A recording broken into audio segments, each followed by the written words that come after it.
We are in West Kenya at a library which was opened by Zach and his wife Cambry.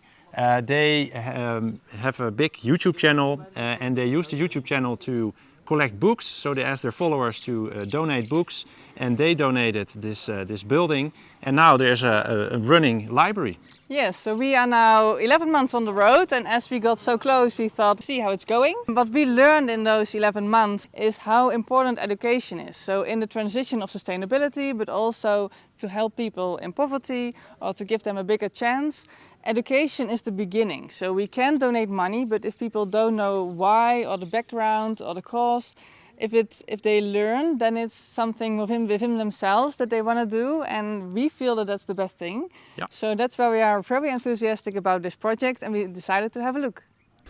Can you maybe share a little bit on the library, how you two came up with the idea and how it ended up in the end?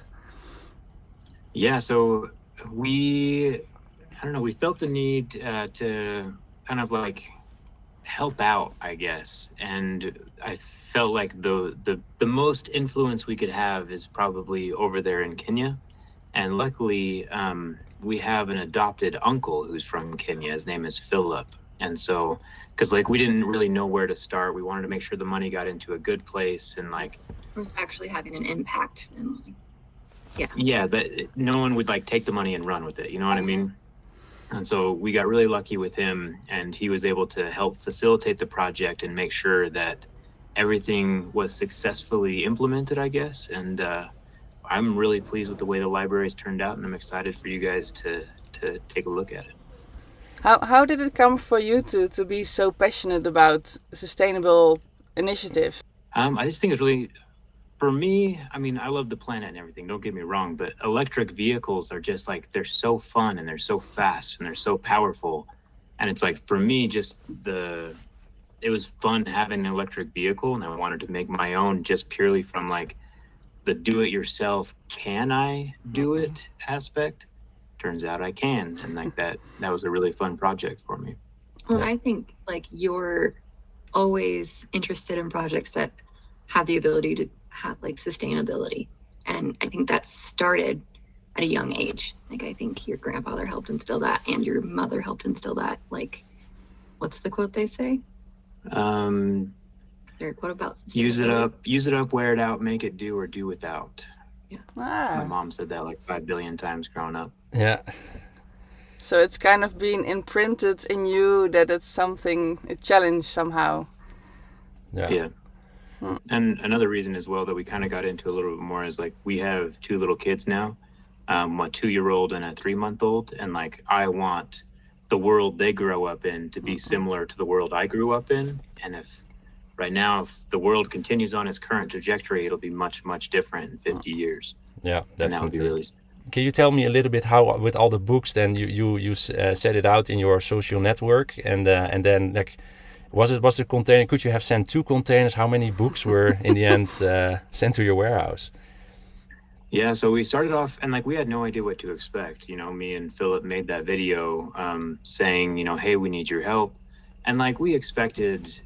I think we were planning on like 15,000 books or something, and we ended up just getting so many books from people. Like people were driving 4 or 5 hours to like drop off truckloads worth of books, and people were shipping them from all over the U.S., all over. You know, we got books shipment from the Schools UK. were doing drives to like bring in more books from their kids. Like, Yeah. a lot of people got involved. And so after about 3 weeks, we had to like take the address off of the video so that people would stop sending us books. Wow. Because we knew that we were about to fill up like an entire container. And so we had enough to completely pack a container, like no more space available. And then you said something about a second library, or is it maybe still a secret? Yeah. Or Oh, no, totally fine. So me and Philip are working on a second library just because I know there's more people who wanted to send books. And so it's in the other part of Kenya. I can't say where yet, but it's close to a national park. It's really cool. Yeah. Well, we're gonna visit the library tomorrow. Yeah. And we're gonna, I think the brother of Philip will give us a tour. And then, we are very curious how it's if it's still there. We'll give you an update. Yeah, probably it's still there. And thank you very much for your time. Yeah, I'm curious to see how it looks as well. So hopefully you guys are able to film a little bit of it. And I think so. On top of one of the bookshelves, I signed like Jerry Rig Everything. You guys should bring a pin and sign your name as well on top of the bookshelf. I will do that. Cool, good idea. All right. Thank you very much for your time and good night. Good night. Yeah, good night. Thank you.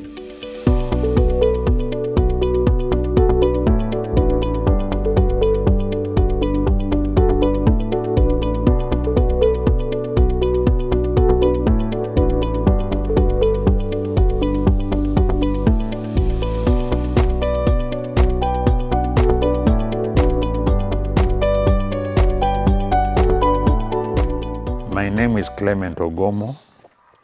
I'm a member of the committee that runs this library. This library is known as Teresa Oyolo Library. And this name comes from the grandmother of these young men and women who have initiated the project. Despite the fact that she had not gone to school herself, this lady valued education very much. She therefore raised them up to the school age and took them to school, paid for their education until they finished school. After school, unfortunately, she passed on. So when these boys and girls came up with this project, they wanted to appreciate their grandmother. They decided to give their grandmother's name to this library. Libraries are common features in urban areas, but not in rural areas. This is one of the few public libraries we have in the rural areas. Chances are that it will not pick up immediately. However, it is a big asset to the schools that are around here. And we also feel that this place requires an ICT center, which will be another magnet that will attract more people here. We feel this should really be not just a library, but something like a learning resource center, where you walk in and get any information you would like to have.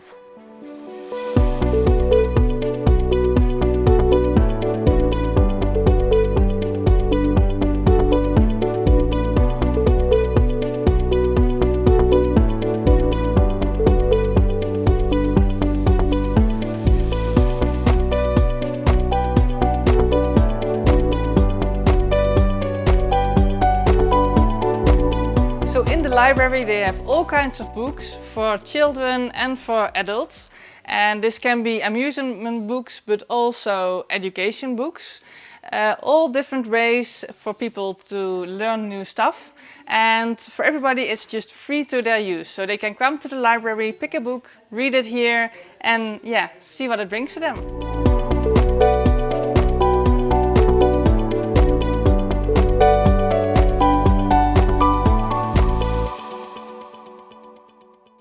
Do you like what we are doing? You can follow us here.